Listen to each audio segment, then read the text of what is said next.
News about the criminal case against Donald Trump in Manhattan broke out some months ago. The prosecution's top two prosecutors resigned in protest because current DA Alvin Bragg, a far-left Democrat, refused to play into their lawfare fantasies of taking a losing case into the courtroom. Later, a report from the New York Times exposed just how far they were willing to go in their push for political retribution. They claimed that not charging Trump, despite the lack of evidence, would put them on the wrong side of history. They said, "It is a righteous case that need to be brought in court." Given the power that prosecutors hold, it's scary to think that people like populate district attorney offices across the nation can ruin one's life over a grudge and not even blink. Bragg, despite having run on nuking Trump, recognized that things had gone too far. Still, the grand jury in the case remained empaneled, and several weeks after the resignations, fresh rumblings from the DA's office gave the left new hope. But the hope has expired because the jury has ended with no charges filed.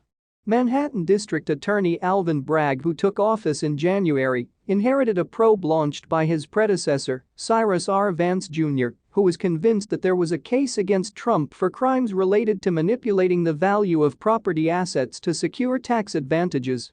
Still, the expiration of the grand jury and the departure in February of two senior prosecutors who said Bragg was stalling the inquiry makes any potential indictment of Trump seem unlikely, legal observers have said. By the time Mark Pomerantz and Carey Dunn quit, the grand jury had been inactive for weeks, with jurors being told to stay home, a person with knowledge of the issue previously said. Bragg tried to appease his critics by insisting that other grand juries that are handling other cases could conceivably be called upon to charge Trump, but that wouldn't make any sense at this point. If his office had the goods, they would have used the grand jury empaneled to deal with the specific case against a former president. So the case is over, and anyone suggesting otherwise needs to find a better coping mechanism. People are doing everything they can to create wild scenarios in which Trump somehow ends up charged with criminal offenses. In this case, the suggestion is that New York AG Letitia James will somehow take over the prosecution. That's not going to happen, though. James is pursuing Trump, but she's doing so on civil grounds. If she had any criminal case to bring, she would have brought it long ago.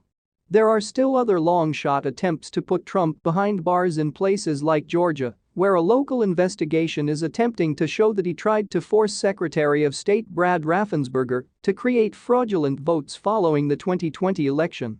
Anyone who have listened to the tape knows the claim is extremely weak. For more information, please subscribe to our channel and click on the notification bell.